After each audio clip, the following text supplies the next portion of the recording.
Kanpai. Man, if only our viewers heard what we talked about off camera. Yeah. We'd end We're the just show becoming in a minute. old men. Seriously. Back in my day, We could do this, but we can't do this anymore. Okay. Yeah. So, Austin, what are we talking about today? So I thought it'd be fun for us to talk about weddings. Yeah. Because just to add a little bit of personal information, I'm going to Kyoto next week to look at wedding spots. Yes. I'm very excited about it. Mm-hmm. However, Yui wants to look at, or she wants a really traditional wedding. Okay. And when I mean traditional, I mean Japanese traditional. Okay. Not getting married in a church. Mm-hmm. So we're looking at like different temples to go to, and I'm still really unsure of like what Japanese weddings look like, but it's completely different. You wear Japanese clothes, you walk in a line, and you drink sake together. Yeah. That's it. I mean, I'm Why sorry. you gotta spoil it for me like that? There are other things you do too.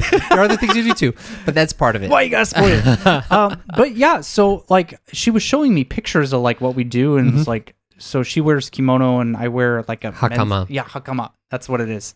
Do you know hakama just means pants? Really? Like that's all it is, because it's like I just it's wear like, pants, no shirt. Just No, yeah, baby. no, because it's like because in traditional Japanese clothing you don't have pants, so they put the pants on top of their kimono. I see. And that makes it more formal. So it's literally I'm wearing pants that makes it formal. That's interesting. Yeah. But yeah, it's really crazy. So, my concept of weddings is very Western. Yeah. It's like I'm not even religious, but it's like the idea of like not being married in a church is foreign to me. Yeah. That's just where you go to have weddings. Yeah.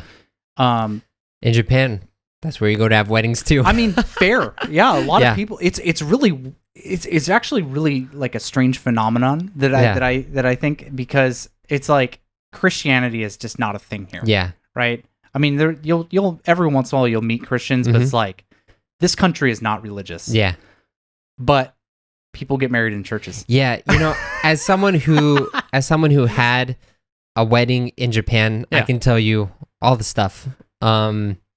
We actually did it on a very, very tight budget. Yeah. So we are too. And that tight budget was like 1,500,000 yen. So 150万yen, right? So that was okay. But also because Natsumi used to work at the reception hall where we had our wedding reception. No kidding. So it was pretty nice. Nice. But I'll tell you, dude, the thing that is very different from American weddings, at least I can only speak for American weddings, is just how scripted everything is in Japan. Yeah.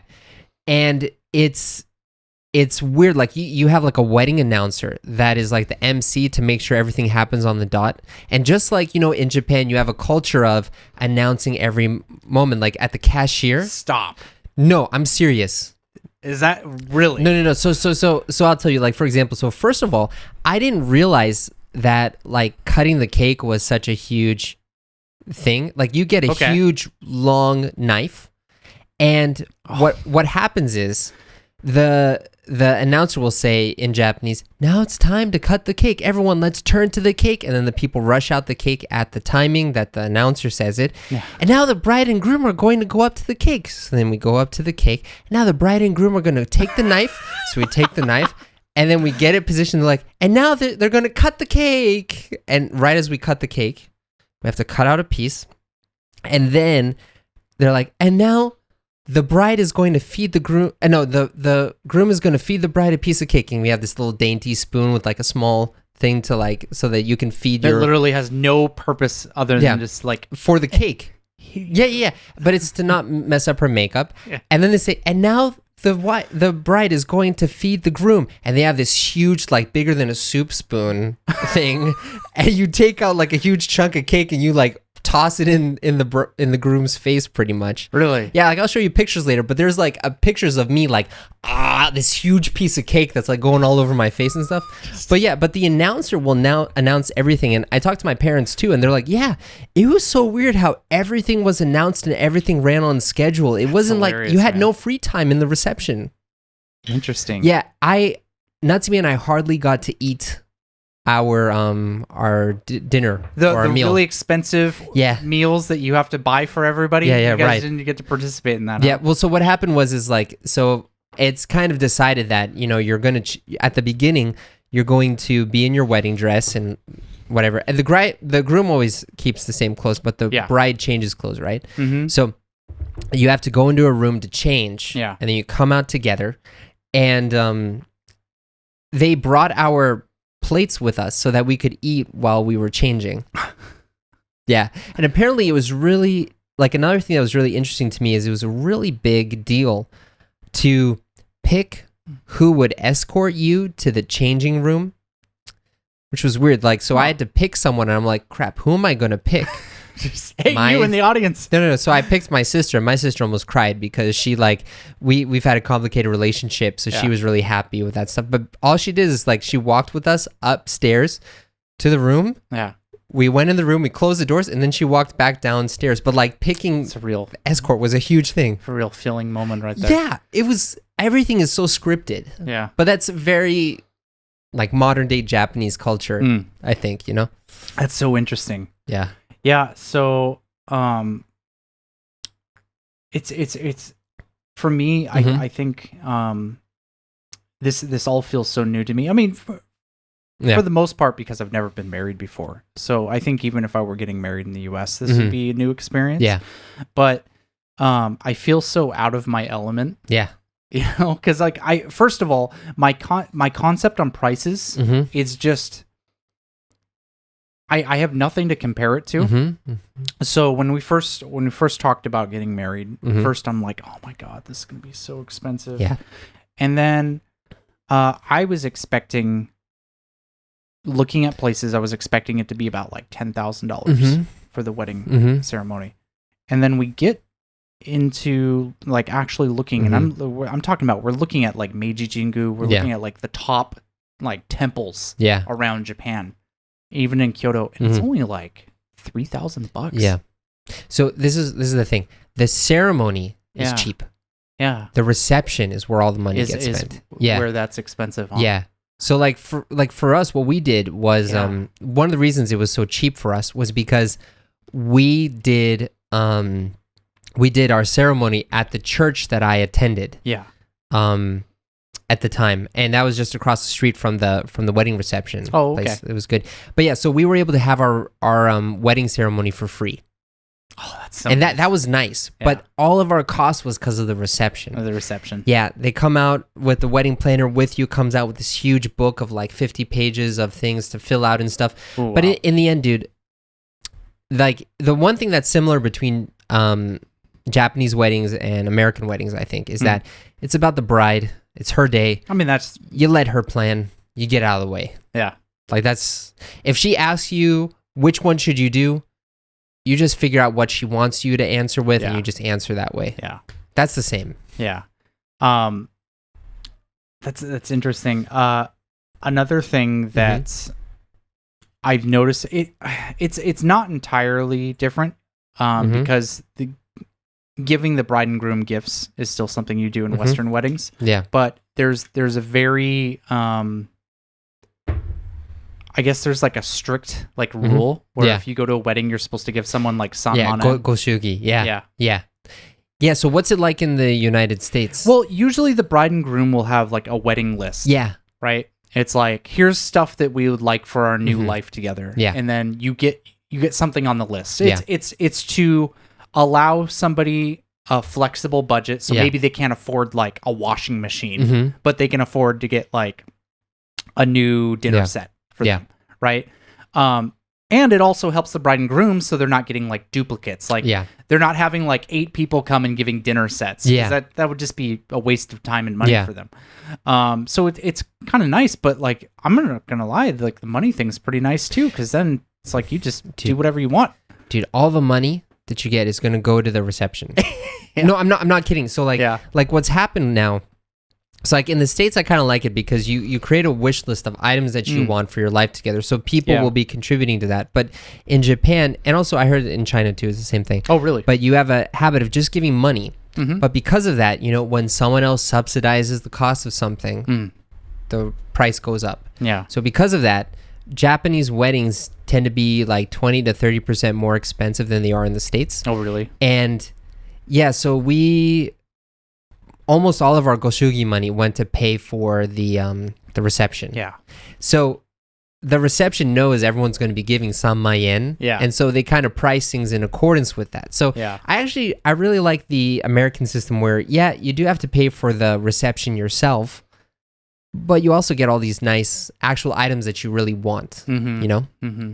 But to be fair, I'm okay with just not getting items because my apartment is packed. Dude, so crazy. We will leave that for another another time. That's dangerous territory, man. That's dangerous territory. It's a good life, but yeah, it's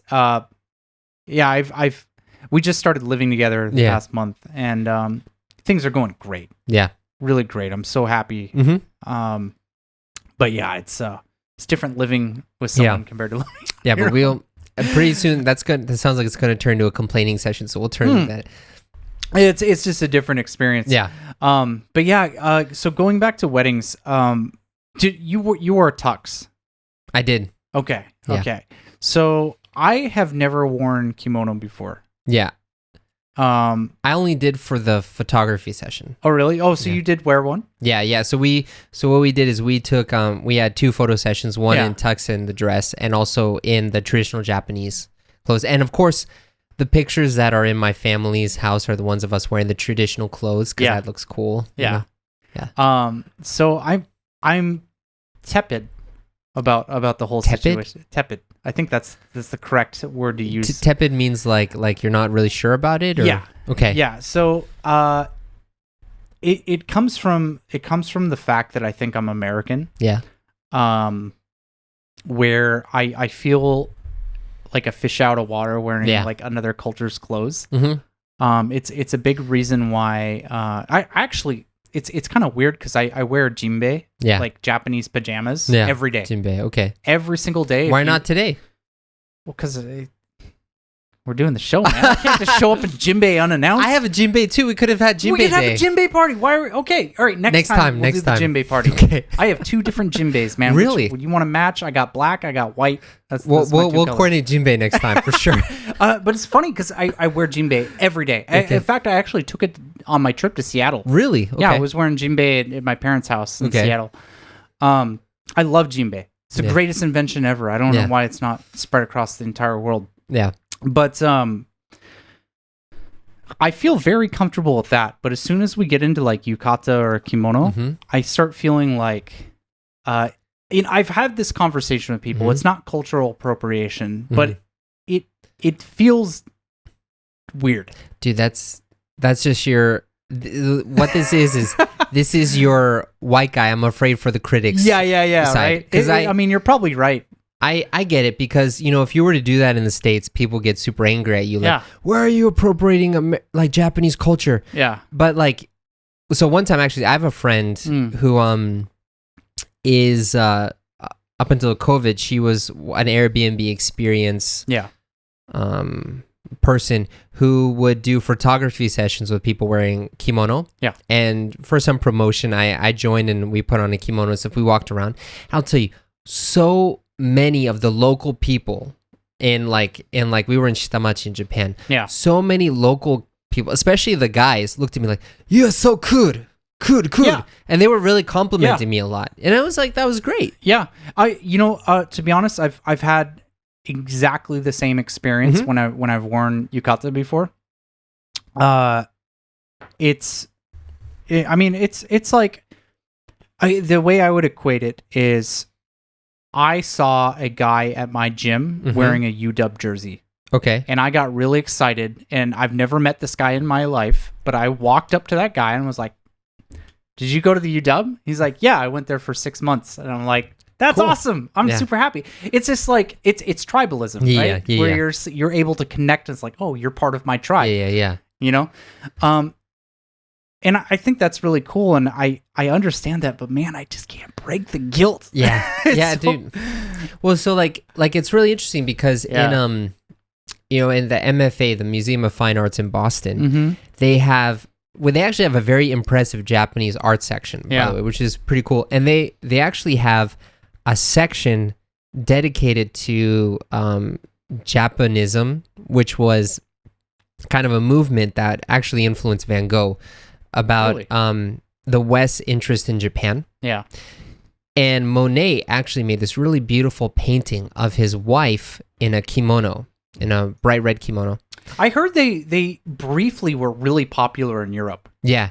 Yeah. And so he took he painted his wife wearing this beautiful red kimono, and it's this huge painting. It's probably like 2 meters tall, right? Yeah. It's huge.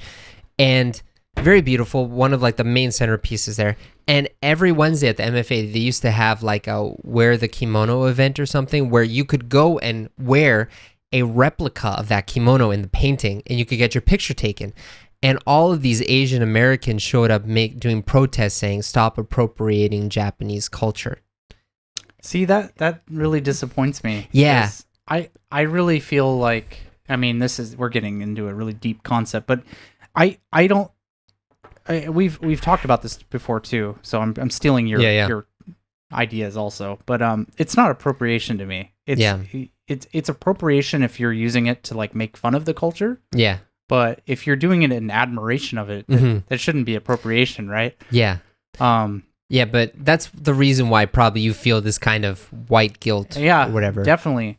But it's that whole thing has kind of opened me up to the sense that I have a huge drive to become more Japanese now. Okay. That's really motivated me in the past. What do you mean become Japanese? Well, since I've lived here, I've really clung to my American identity. Yeah. And I've always told myself, I plan on living in Japan forever. That's always been an end goal for me. I've never not thought that. But I've always thought I am going to be an American in Japan.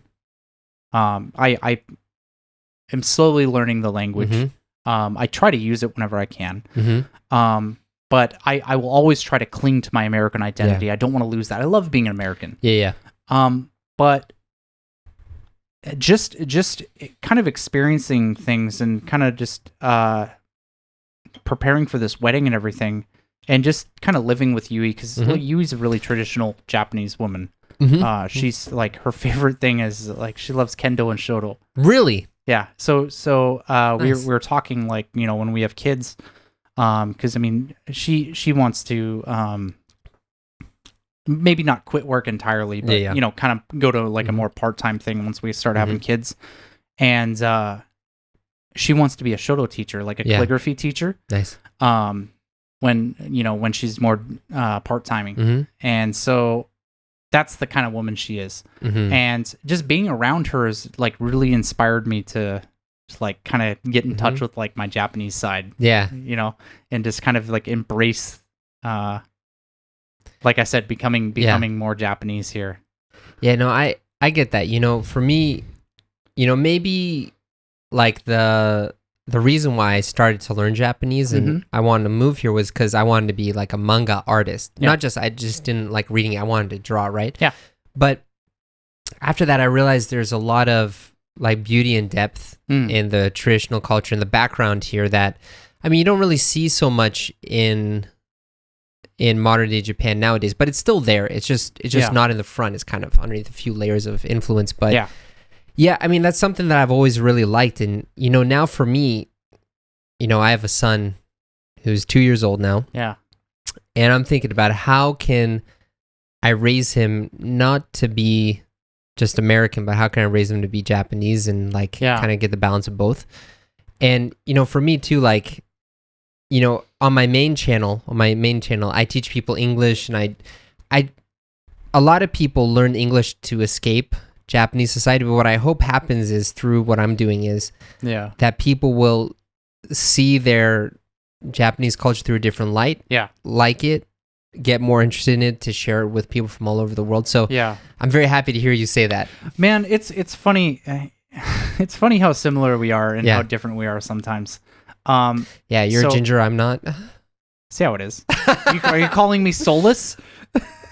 No one's gonna understand that except for us. Gingers have souls.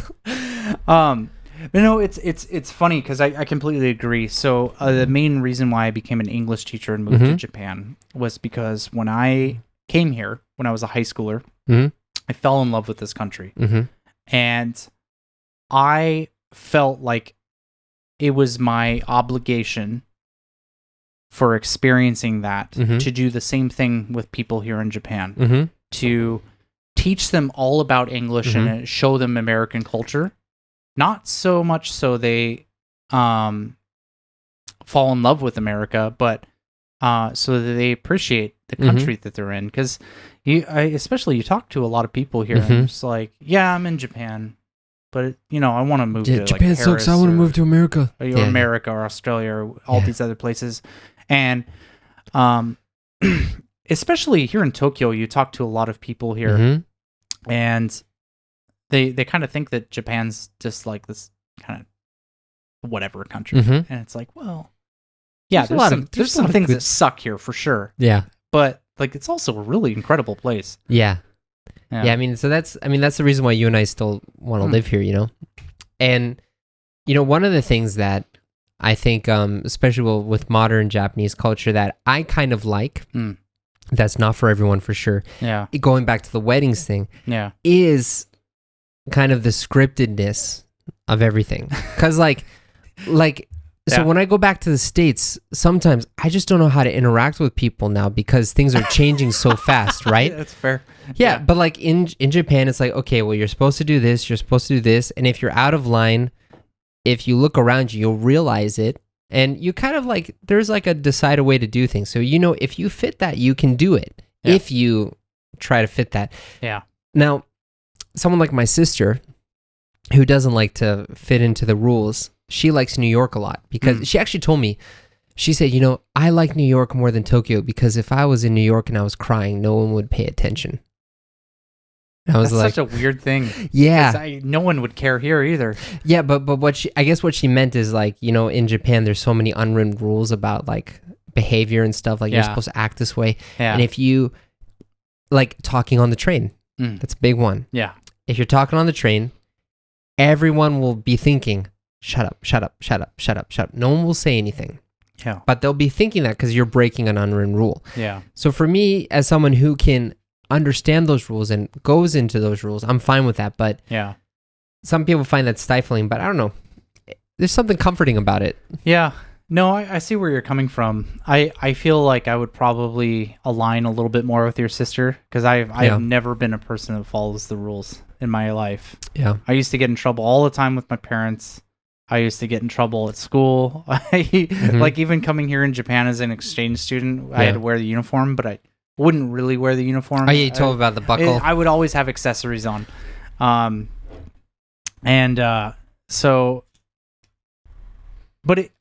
always been a person who bends the rules and not breaks them. Yeah, right. That's the important thing. You bend the rules, you don't break them. Yeah, like I always knew what I could get away with without like really getting in trouble. Yeah. Yeah.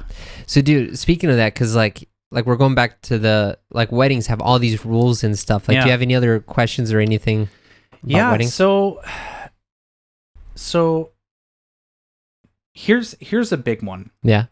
I had a conversation with my family when I went back to Seattle, and I want to hear what your opinion on it. Okay. This is so. Okay. I've had several discussions with Yui about starting a family right now. Okay. And so, yeah, we're starting a family. Like I want a kid. I'm 32 years old. She's 27. And it's like, the longer we wait on this, the more chances of like complications or something happening. And, I'm at that time in my life where I'm ready to have kids. Especially I see your kid all the time. Dude, Lewis is so awesome. I'm so jealous. I love Lewis so much. Yeah. He's so adorable. Yeah. But it's been so wonderful because, I've seen Lewis grow up. I remember when he was a baby, he wasn't walking around. Now he's like running around. Dude, and this morning he was jumping at like such a fast speed, like jumping faster than I could. I'm like, how is this kid moving so fast? Yeah. Anyway, sorry. And my other friend David, he has a 5-year-old girl. Yeah. And she was born like basically when I came here. So I got to experience her growing up, and now she's a little kid. She's about to go into elementary school. Yeah, right. And like, it's such a weird feeling But like I just feel so envious now. It's like, oh my God, I want a kid. So, I came back and I announced the news to my family, like, hey, I'm planning on having a kid. And my family was like a little shocked. Yeah. Like, wait, you're not married though first. You got to get married first. Yeah. And it's but you're going to get married. Well, yeah, of course. But it was compared to like we told Yui's family also, and they're just like, fantastic. Can you guys hurry up? Yeah. And it like just how it was received was just so different. It was really surprising to me. Now keep in mind, like my family's like really Christian. Yeah. So that's probably why. Yeah. But yeah, I was really surprised about that. Yeah. Yeah. I think a lot of it is because I grew up Christian. I stopped being a Christian 4 years ago. But yeah, the whole thing is like, don't have sex before you're married. Yeah. And so that's probably the biggest thing for them. But one thing that I also see is like, there's less of an emphasis being put on reproduction, on starting the next generation of having kids and raising kids. And really, when you think about it, like that's the bedrock of society. If you stop that, you're gone in 50 years, I right? mean, for sure. Yeah. So like that's actually like one of the most important things that you can do. Yeah. I think. But as far as like a lot of people talk about how, I don't have enough money for kids or something. But especially for the first like 3 years until they go to school. And if they go to public school, it's not that bad. If they go to private school, then you start paying more. Yeah.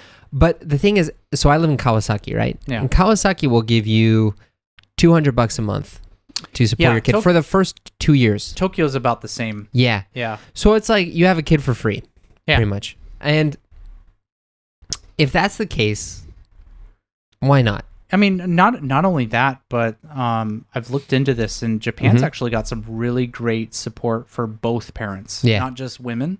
So, like, obviously, you can take maternity leave, but Japan's pretty good with paternity leave also. Oh, really? What's the rules for that? So I think women are allowed like 6 months, and men are allowed like 3 months. Really? I'm kind of hazy on it, but that's what I've been told. Yeah, so I know a lot of people don't take that because of like because of work obligations and stuff, and social pressure and stuff. Yeah, sure. I'm gonna be honest with you. I'm 100% planning on taking that. Yeah. I have. I mean, for legitimate reasons. It's really important to me that if we have or when we have kids, that I really want my parents to spend some time. So I want to go back to Seattle for like a month. Yeah. And just kind of live there and, have my brother and sisters kind of interact with my kid and my mom and dad. Yeah, dude, I got to tell you, so I'm really blessed and I'm very lucky with the fact that I work from home and I can take breaks whenever I want. I still have to get my stuff done. Yeah. But I can take breaks whenever I want. Like I even hear my son and my wife have come back home now. I heard them downstairs. Yeah. So after this, I can take a break and I can go see them, even though it's a weekday. Yeah.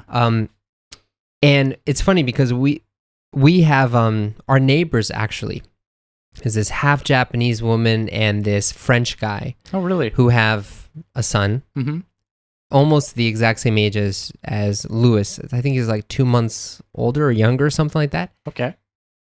And at the beginning, they were very similar. They actually have the same curly hair. The reason why we got to know them was because people thought Louis was that kid because they have very similar curly hairstyles, right? Yeah.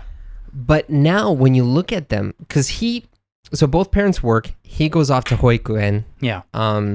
So what is hoikuen? A hoikuen is like nursery, daycare kind of thing, childcare thing. Yeah. It's not, yochien is kindergarten. Yeah. So before kindergarten is like daycare so that the parents can go to work while they're doing, so you pick them up from hoikuen every day.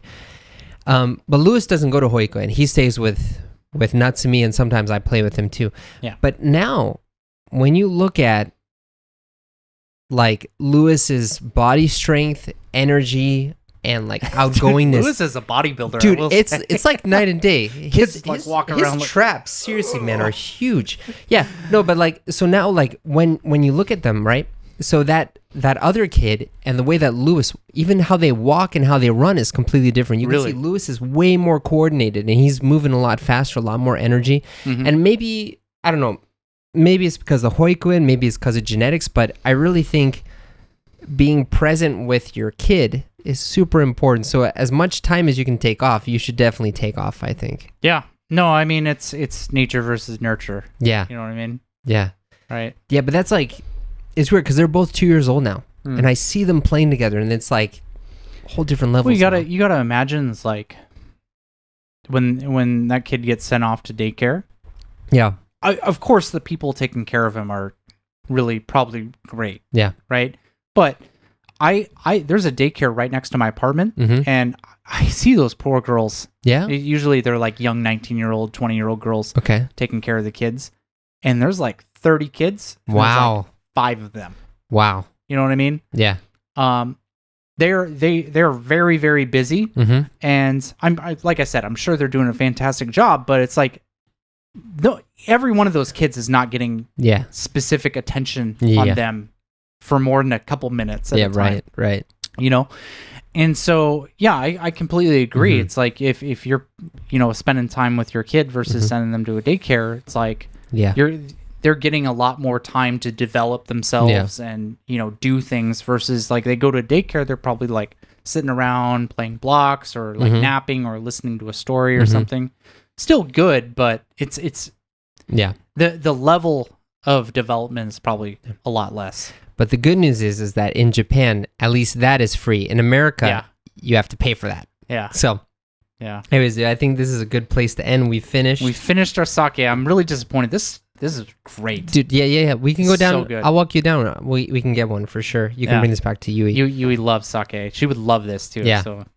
I mean, I already finished, so you have to finish your last just sip. All right.